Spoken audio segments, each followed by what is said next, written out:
बच्चों आज हम पढ़ना सीखेंगे हिंदी रीडिंग करना सीखेंगे। ये टिप टिपवा की कहानी है। इस कहानी को मैंने पढ़ाया है टिप टिपवा। इस कहानी को मैंने पढ़ाया है, इसका लिंक आपको डिस्क्रिप्शन में मिल जाएगा। आज हमें यहाँ से पढ़ना है। आओ बच्चों हिंदी पढ़ना सीखें। भोला की पत्नी बोली, जाकर गांव के पंडित जी से क्यों नहीं पूछते। भोला की पत्नी बोली, जाकर गांव के पंडित जी से क्यों नहीं पूछते। वे बड़े ज्ञानी हैं, वे बड़े ज्ञानी हैं। आगे पीछे सबके हाल की उन्हें खबर रहती है। भोला को पत्नी की बात जच गई, भोला को पत्नी की बात जच गई। अपना मोटा लठ उठाकर वह पंडित जी के घर की तरफ चल पड़ा। उसने देखा कि पंडित जी घर में जमा बारिश का पानी उलीच उलीच कर फेंक रहे थे। महाराज, मेरा गधा सुबह से नहीं मिल रहा है। महाराज, ये देखिए म हा अकार हा र अकार राजा। महाराज, मेरा गधा सुबह से नहीं मिल रहा है। जरा पोथी बाँच कर बताइए। जरा पोथी बाँच कर बताइए तो वह कहाँ है। भोला ने बेसब्री से पूछा, भोला ने बेसब्री से पूछा। सुबह से पानी उलीचते उलीचते पंडित जी थक गए थे। सुबह से पानी उलीचते उलीचते पंडित जी थक गए थे। भोला की बात सुनी, भोला की बात सुनी तो झुंझला पड़े और बोले, मेरी पोथी में तेरे गधे का पता ठिकाना लिखा है क्या। तो भोला की बात सुनी तो झुंझला पड़े और बोले, मेरी पोथी में तेरे गधे का पता ठिकाना लिखा है क्या। जो आ गया पूछने, अरे जाकर ढूंढ उसे किसी गड़ई पोखर में। अरे जाकर ढूंढ उसे किसी गड़ई पोखर में। और पंडित जी लगे फिर पानी उलीचने, और पंडित जी लगे फिर पानी उलीचने।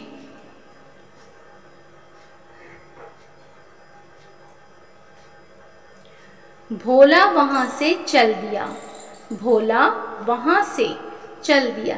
ये देखिए ऊपर में चंद्र बिंदु, वहां भोला वहां से चल दिया।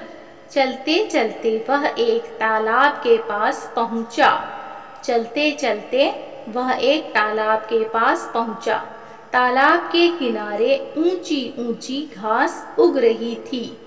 तालाब के किनारे ऊंची, यहाँ देखिए चंद्र बिंदु है, ऊंची ऊंची। तालाब के किनारे ऊंची ऊंची घास उग रही थी। भोला घास में गधे को ढूंढने लगा। किस्मत का मारा बेचारा बाघ टिपटिपवा के डर से वहीं घास में छिपा बैठा था। घास में कौन छिपा बैठा हुआ था? बाघ। भोला की नजर बाघ पर पड़ी, भोला की नजर बाघ पर पड़ी। अंधेरा और बारिश के कारण साफ दिखाई नहीं दे रहा था। अंधेरा और बारिश के कारण साफ दिखाई नहीं दे रहा था।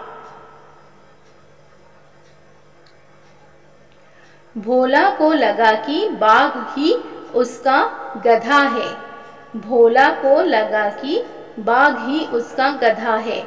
उसने आओ देखा न ताओ, उसने आओ देखा न ताओ और लगा बाघ पर मोटा लठ बरसाने।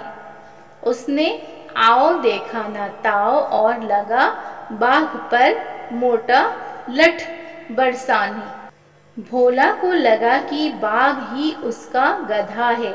उसने आओ देखा न ताओ और लगा बाघ पर मोटा लठ बरसाने। बेचारा बाघ इस अचानक हमले से एकदम घबरा गया। लगता है यही टिपटिपुआ है। आखिर इसने मुझे ढूंढ ही लिया। अब अपनी जान बचानी है, अब अपनी जान बचानी है। तो यह जो कहे चुपचाप करते जाओ। बाघ ने मन ही मन सोचा। बाघ ने मन ही मन क्या सोचा? अब अपनी जान बचानी है तो यह जो कहे, यानी कि भोला जो कहे उसे चुपचाप सुनते जाओ, करते जाओ, चुपचाप करते जाओ। बाघ के मन ही मन सोचा। आज तूने बहुत परेशान किया है, आज तूने बहुत परेशान किया है। मार मार कर मैं तेरा कचूमर निकाल दूंगा। किसने कहा? भोला ने कहा, बाघ से कहा। आज तूने बहुत परेशान किया है, मार मार कर मैं तेरा कचूमर, क च में बड़ी ऊ की मात्रा है, कचूमर निकाल दूंगा। ऐसा कहकर भोला ने बाघ का कान पकड़ा और उसे खींचता हुआ घर की तरफ चल दिया। ऐसा कहकर भोला ने बाघ का कान पकड़ा और उसे खींचता हुआ घर की तरफ चल दिया। बाघ बिना चूं चपड़, बाघ बिना चूं चपड़ किए भीगी बिल्ली बना भोला के पीछे पीछे चल दिया। घर पहुंचकर भोला ने बाघ को खूंटे से बांध दिया और सो गया। घर पहुंचकर भोला ने बाघ को खूंटे से बांध दिया और सो गया। सुबह जब गांव वालों ने भोला के घर के बाहर खूंटे से एक बाघ को बंधा देखा तो उसकी आंखें खुली की खुली रह गई। सुबह जब गांव वालों ने भोला के घर के बाहर खूंटे से एक बाघ को बंधा देखा तो उसकी आंखें खुली की खुली रह गई।